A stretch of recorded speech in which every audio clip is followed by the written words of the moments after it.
Your name? Oh, I'm sorry. My name is Mark Robinson. I live that's right here in Greensboro. I've lived in Greensboro all my life.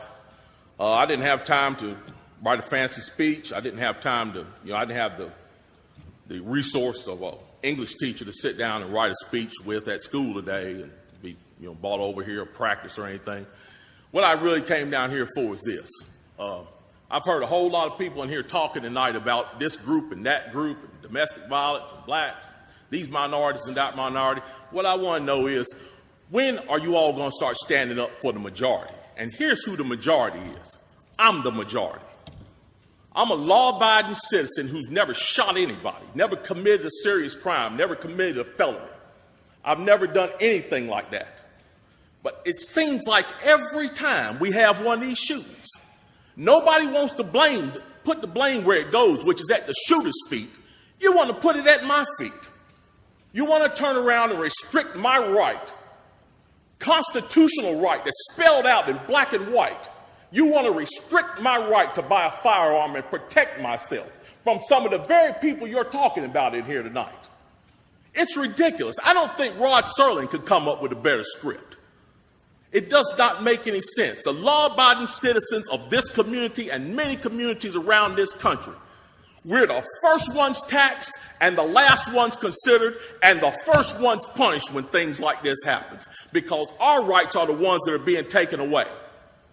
That's the reason why I came down here today. Gun show or no gun show, NRA or no NRA.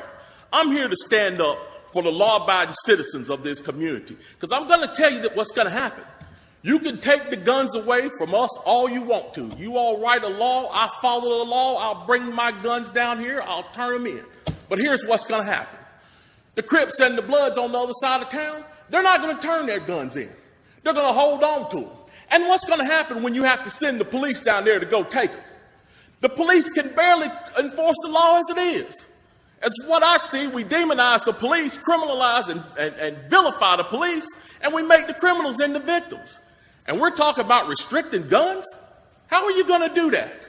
How are you going to do that when the police department's already hamstrung? You're not going to be able to go down here and take these guns from these criminals. So the criminals are going to hold on to their guns. They're still going to have them. They're still going to break in my house, and they're still going to shoot me with them. And guess who's going to be the one that suffers?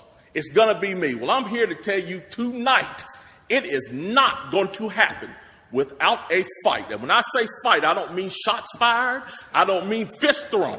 I mean, I'm going to come down here to this city council and raise hell just like these loonies from the left do until you listen to the majority of the people in this city. And I am the majority.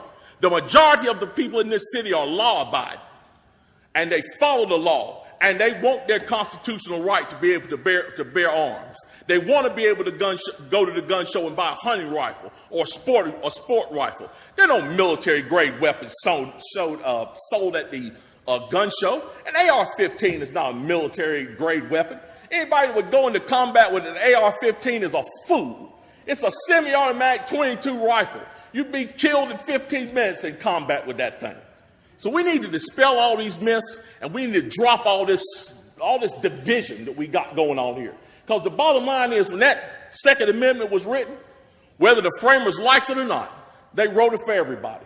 And I am everybody. And the law-abiding citizens of this city are everybody. And we want our rights, and we want to keep our rights. And by God, we're going to keep them, come hell or high water.